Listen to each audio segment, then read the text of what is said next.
بے شک اگر یہ وہ کام نہ کریں جو میں ان سے کہتی ہوں تو انہیں ضرور قید میں ڈال دیا جائے گا اور انہیں یقینی طور پر ذلت پہنچے گی اور چوروں، قاتلوں اور نافرمانوں کے ساتھ جیل میں رہیں۔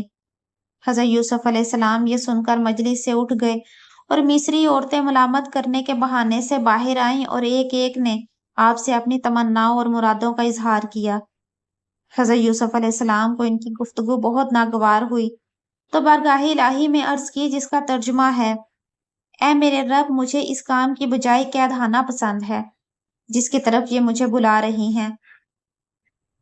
اللہ تعالیٰ نے آپ کی دعا کو شرف قبولیت بخشا اور عورتوں کا مکر و فریب ان سے پھیر دیا، جس کی صورت یہ ہوئی کہ حضرت یوسف علیہ السلام سے امید پوری ہونے کی کوئی شکل نہ دیکھ کر مصری عورتوں نے زلیخا سے کہا، اب مناسب یہ معلوم ہوتا ہے کہ 2-3 روز یوسف علیہ السلام کو قید خانہ میں رکھا جائے تاکہ وہاں کی محنت و مشقت دیکھ کر انہیں نعمت و راحت کی قدر ہو اور وہ تیری درخواست قبول کر لیں۔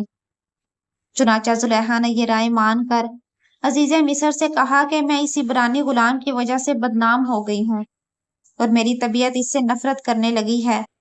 مناسب یہ ہے کہ اسے قید کیا جائے تاکہ لوگ سمجھیں کہ یوسف علیہ السلام قصوروار ہیں اور میں ملامت سے بری ہوں۔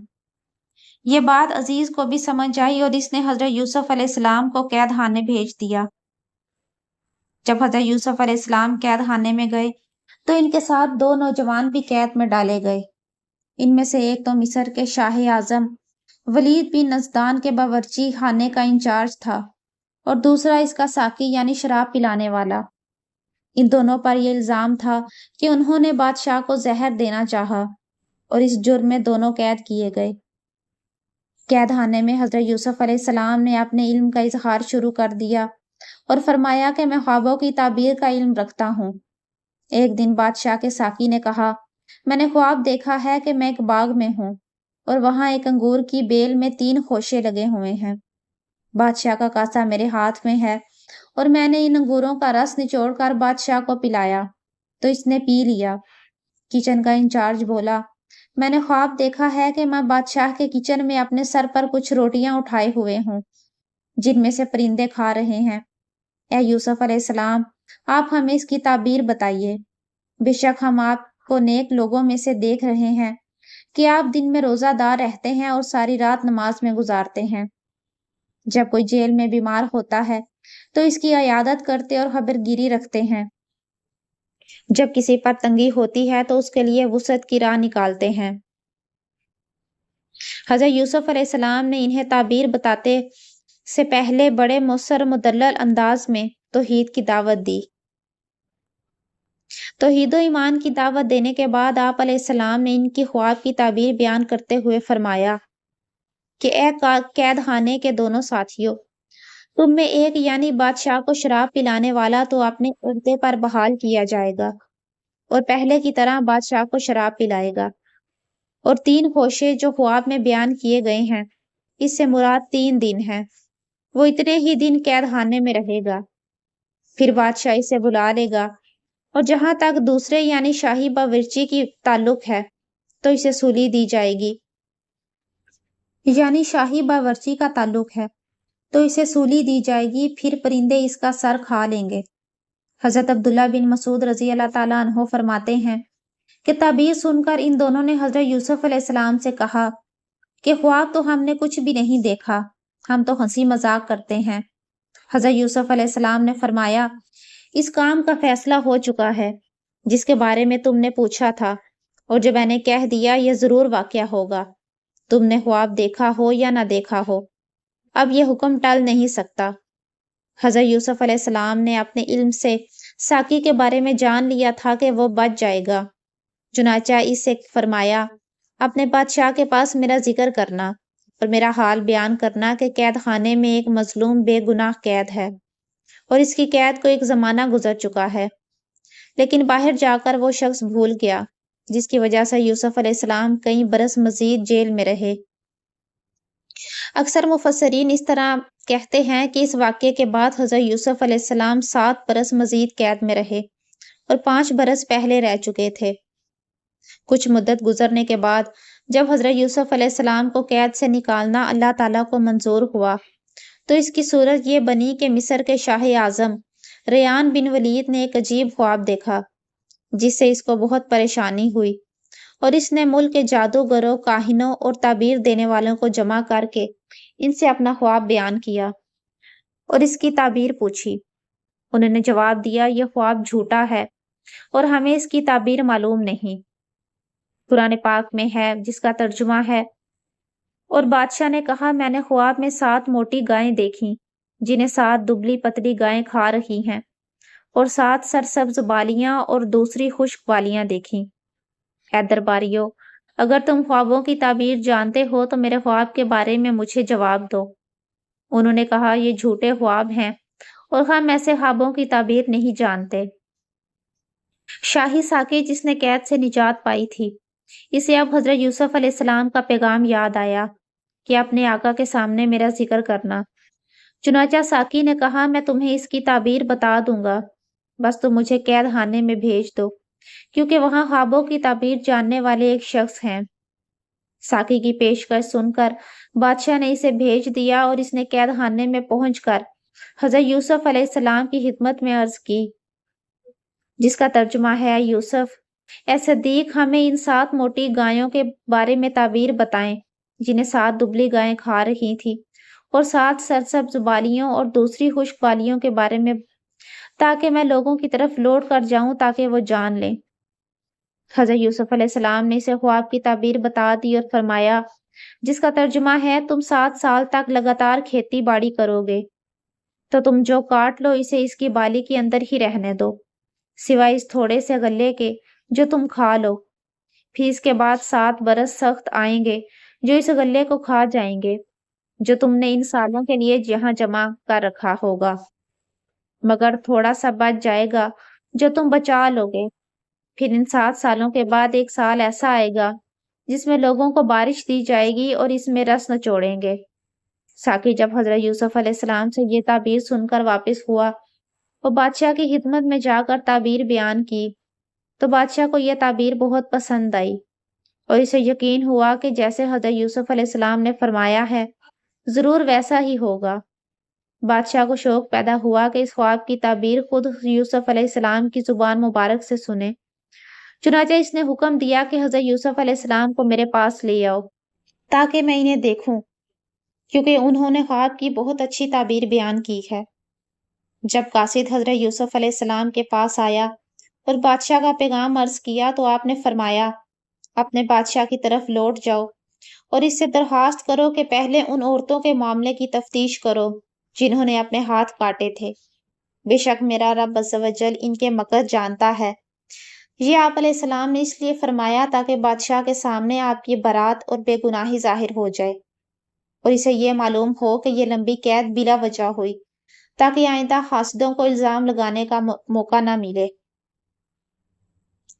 جب قاصد حضرت یوسف علیہ السلام کا پیغام لے کر بادشاہ کی خدمت میں پہنچا تو بادشاہ نے پیغام سن کر ہاتھ کاٹ لینے والی عورتیں جمع کی اور عزیز مصر کی بیوی بھی بلائی۔ پھر ان سے کہا، جس کا ترجمہ ہے، اے عورتوں، تمہارا کیا حال تھا جب تم نے یوسف کا دل لبھانا چاہا؟ انہوں نے کہا، سبحان اللہ، ہم نے ان میں کوئی برائی نہیں پائی۔ عزیز کی عورت نے کہا، اب اصل بات کھل گئی، میں نے ہی ان کا دل لبھانا چاہا تھا، اور بے شک وہ سچے ہیں۔ حضرت زلیخا رضی اللہ تعالیٰ عنہا نے اپنی غلطی کا اعتراف کر لیا اور یہ ان کی توبہ تھی، لہٰذا اب حضرت زلیخا رضی اللہ تعالیٰ عنہا کو برے لفظوں سے یاد کرنا حرام ہے، کیونکہ حضرت یوسف علیہ السلام کی صحابیہ تھیں اور بعد میں ان کی بیوی بنی۔ توبہ کرنے والا گناہ گار بالکل بے گناہ کی طرح ہے۔ بادشاہ سے تحقیق کروانے کا مقصد حضرت یوسف علیہ السلام نے یوں بیان فرمایا۔ یوسف نے فرمایا، میں نے اس لیے کیا تاکہ عزیز کو معلوم ہو جائے کہ میں نے اس کی عدم موجودگی میں کوئی خیانت نہیں کی، اور اللہ خیانت کرنے والوں کا مکر نہیں چلنے دیتا۔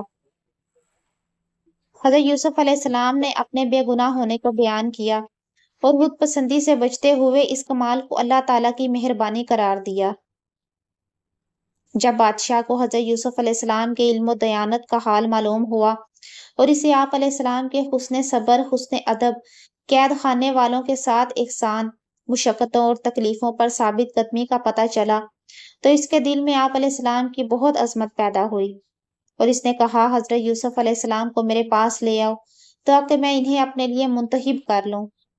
چنانچہ بادشاہ نے معززین کی ایک جماعت بہترین سواریاں، شاہانہ ساز و سامان اور نفیس لباس دے کر قید خانے میں بھیجی تاکہ وہ یوسف علیہ السلام کو انتہائی تعظیم و تکریم کے ساتھ ایوان شاہی میں لائیں۔ ان لوگوں نے جب حضرت یوسف علیہ السلام کی خدمت میں حاضر ہو کر بادشاہ کا پیغام سنایا تو آپ علیہ السلام نے پیشکش قبول فرما لی اور قید خانہ سے نکلتے وقت قیدیوں کے لیے دعا فرمائی۔ جب قید خانے سے باہر تشریف لائے تو اس کے دروازے پر لکھا، یہ بلا کا گھر، زندوں کی قبر، دشمنوں کی بدگوئی اور سچوں کا امتحان کی جگہ ہے۔ پھر غسل فرمایا اور پوشاک پہن کر ایوان شاہی کی طرف روانہ ہوئے۔ جب قلعہ کے دروازے پر پہنچے تو فرمایا، میرا رب عز و جل مجھے کافی ہے، اس کی پناہ بڑی اور اس کی ثنا برتر ہے، اور اس کے سوا کوئی معبود نہیں۔ پھر قلعہ میں داخل ہوئے اور جب بادشاہ کے سامنے پہنچے تو یہ دعا کی، یا رب میں تیرے فضل سے بادشاہ کی بھلائی طلب کرتا ہوں اور اس کی اور دوسروں کی برائی سے تیری پناہ چاہتا ہوں۔ بادشاہ نے حضرت یوسف علیہ السلام سے درخواست کی کہ آپ علیہ السلام اس کے خواب کی تعبیر اپنی زبان مبارک سے سنائیں۔ حضرت یوسف علیہ السلام نے اس خواب کی پوری تفصیل بھی سنا دی کہ اس طرح سے اس نے خواب دیکھا تھا۔ حالانکہ حضرت یوسف علیہ السلام سے یہ خواب اس سے پہلے اس تفصیل سے بیان نہ کیا گیا تھا۔ اس پر بادشاہ کو بہت تعجب ہوا اور وہ کہنے لگا، آپ علیہ السلام نے تو میرا خواب جیسے میں نے دیکھا ویسے ہی بیان فرما دیا۔ خواب کا عجیب ہونا تو اپنی جگہ، لیکن آپ کا اس طرح بیان فرما دینا اس سے بھی زیادہ عجیب تر ہے۔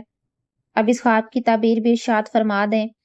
آپ علیہ السلام نے اس کے سامنے بھی وہی تعبیر بیان کر دی جو پہلے کر چکے تھے۔ تعبیر بیان کرنے کے بعد آپ علیہ السلام نے ارشاد فرمایا، اب یہ کیا جائے کہ غلے جمع کیے جائیں اور فراہی کے سالوں میں کثرت سے کاشت کرائی جائے اور غلے بالیوں کے ساتھ محفوظ رکھے جائیں اور رعایا کی پیداوار میں سے خمس لیا جائے۔ اس سے جو جمع ہوگا وہ مصر اور اس کے اطراف کے باشندوں کے لیے کافی ہوگا۔ بادشاہ نے کہا، یہ انتظام کون کرے گا؟ حضرت یوسف علیہ السلام نے بادشاہ سے فرمایا، اپنی سلطنت کے تمام خزانے میرے سپرد کر دو۔ بے شک میں خزانے کی حفاظت کرنے والا اور ان کے مصارف جاننے والا ہوں۔ بادشاہ نے کہا، آپ علیہ السلام سے زیادہ اس کا مستحق اور کون ہو سکتا ہے؟ چنانچہ بادشاہ نے حضرت یوسف علیہ السلام کا یہ مطالبہ منظور کر لیا۔ امارت یعنی حکومت طلب کرنے کا 1 سال بعد بادشاہ نے حضرت یوسف علیہ السلام کو بلا کر آپ علیہ السلام کی تاج پوشی کی، تلوار اور مہر آپ علیہ السلام کے سامنے پیش کی۔ آپ علیہ السلام کو جواہرات لگے ہوئے سونے کے تخت پر تخت نشین کیا، اپنا ملک آپ علیہ السلام کے سپرد کیا۔ کتفیر یعنی عزیز مصر کو معزول کر کے آپ علیہ السلام کو اس کی جگہ ولی بنایا اور تمام خزانے آپ علیہ السلام کے حوالے کر دیے۔ سلطنت کے تمام امور آپ علیہ السلام کے ہاتھ میں دے دیے اور خود اس طرح فرما بردار ہو گیا کہ آپ علیہ السلام کی رائے میں دخل نہ دیتا اور آپ علیہ السلام کا ہر حکم مانتا۔ اسی زمانے میں عزیز مصر کا انتقال ہو گیا تو بادشاہ نے زلیخا کا نکاح حضرت یوسف علیہ السلام کے ساتھ کر دیا۔ جب حضرت یوسف زلیخا کے پاس پہنچے تو اس سے فرمایا، کیا یہ اس سے بہتر نہیں جو تو چاہتی تھی؟ زلیخا نے عرض کی، اے صدیق، مجھے ملامت نہ کیجیے، میں خوبرو جوان تھی، لیکن عزیز مصر یعنی سابقہ شوہر عورتوں سے کوئی سروکار ہی نہ رکھتا تھا، اور آپ علیہ السلام کو اللہ تعالیٰ نے حسن و جمال عطا کیا ہے، بس میرا دل اختیار سے باہر ہو گیا، لیکن اللہ تعالیٰ نے آپ علیہ السلام کو معصوم کیا اور اس لیے آپ علیہ السلام محفوظ رہے۔ حضرت یوسف علیہ السلام اور زلیخا سے آپ کے 2 فرزند پیدا ہوئے، ایک کا نام افراسیم اور دوسرے کا میسا تھا۔ حضرت یوسف علیہ السلام نے مصر میں عدل قائم فرمایا، جسے ہر مرد عورت کے دل میں آپ کی محبت پیدا ہوئی۔